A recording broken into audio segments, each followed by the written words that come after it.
Hello hi ನಮಸ್ಕಾರ ಎಲ್ಲರಿಗೂ welcome back to my channel Pushpa vlogs. ನಾನು ಕೂಡ ಸಂಕ್ರಾಂತಿ ಹಬ್ಬದ ವಿಡಿಯೋ ಆಗಿರುತ್ತೆ.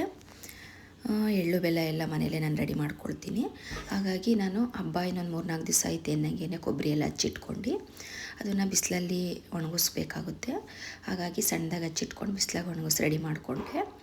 ಒಣಗಿದ ಮೇಲೆ ಈ ಥರ ಆಗಿದೆ. ನಂತರ ಹಬ್ಬ ನಾಳೆ ಅನ್ನಂಗೆ ಕಡಲೆ ಬೀಜ ಇದೆಲ್ಲ ಹುರ್ಕೊಂಡು ಸಿಪ್ಪೆ ತೆಗೆದಿಟ್ಕೊಂಡು ಎಲ್ಲ ರೆಡಿ ಮಾಡ್ಕೊಳ್ತಾ ಇರ್ತೀನಿ. ಕಡಲೆ ಬೀಜ ಎಲ್ಲ ಸಿಪ್ಪೆ ತೆಗಿಬೇಕಾಗುತ್ತೆ. ಹುರಿದು ಈ ಥರ ಒಂದು ತಟ್ಟೆಗೆ ಹಾಕ್ಕೊಂಡು ಸಿಪ್ಪೆ ತೆಗೆದಿಟ್ಕೊಂಡೆ. ನಂತರ ಎಳ್ಳು ಇದೆಲ್ಲ ಹುರ್ಕೊಂಡು ಒಂದು ಬೌಲ್ ಒಳಗಡೆ ಹಾಕ್ಕೊಳ್ತೀನಿ.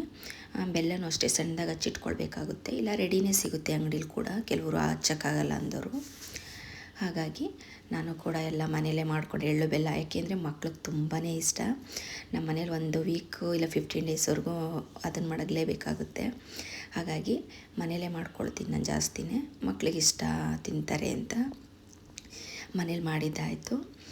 ನೋಡಿ ಈ ಥರ ಮಾಡಿ, ಅಂದರೆ ಈ ಸತಿ ನನ್ನ ಮಗಳು 10th ಇರೋದ್ರಿಂದ ಅವಳು ಯಾರ ಮನೆಗೂ ಅಷ್ಟಾಗಿ ಹಂಚಕ್ಕೆ ಹೋಗಲ್ಲ. ಅಮ್ಮ ನನಗೆ ಓದೋದಿದೆ ಅಂಥೇಳಿ ಒಂದು 5 ಮನೆಗೆ ಹಂಚೋದ್ಲು ಅಷ್ಟೇ.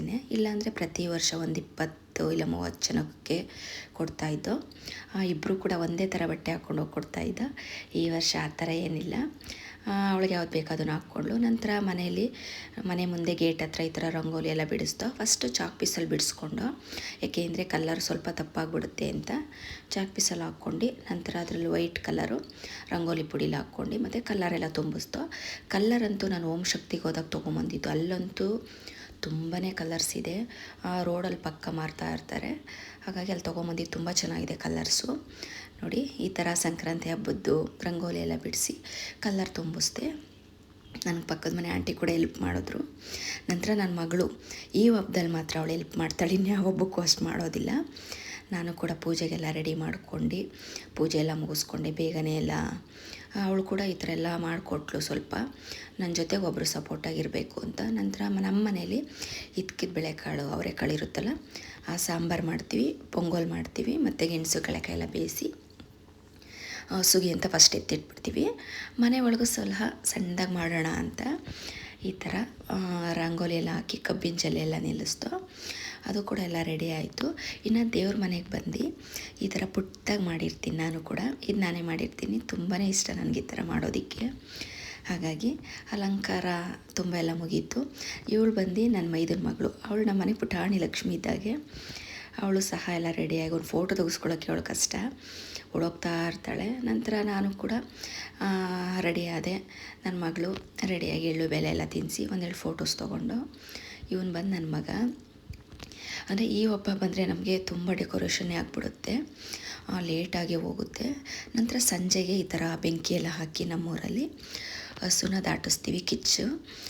ನಂತರ ನಾವಿದೆಲ್ಲ ದಾಟಿಸಿದಾಯಿತು, ಬೆಂಕಿ ಎಲ್ಲ ಹಾಕಿಸಿ ಏನೋ ಒಂಥರ ಖುಷಿ. ನಮ್ಮ ಮನೆ ಅಂದರೆ ಹಳ್ಳಿ ಮರದ ಹತ್ರ ಈ ಥರ ಹಾಕ್ಸಿದ್ರೆ ಒಂಥರ ಮನಸ್ಸಿಗೆ ಸಮಾಧಾನ.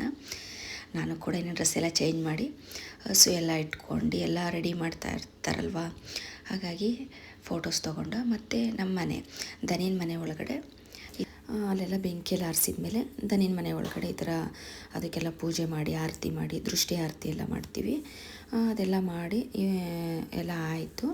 ನಾನು ಕೂಡ ಪೂಜೆ ಎಲ್ಲ ಮಾಡಿದೆ. ನಮ್ಮ ಮನೆ ರತ್ತೆ ಇದನ್ನೆಲ್ಲ ಪಾಪ ಮೈ ತೊಳೆದು ಹಸುಗಳಿಗೆಲ್ಲ ಹೂವು ಎಲ್ಲ ಹಾಕಿ ರೆಡಿ ಮಾಡ್ತಾರೆ ನೋಡ್ಕೊಂಡು.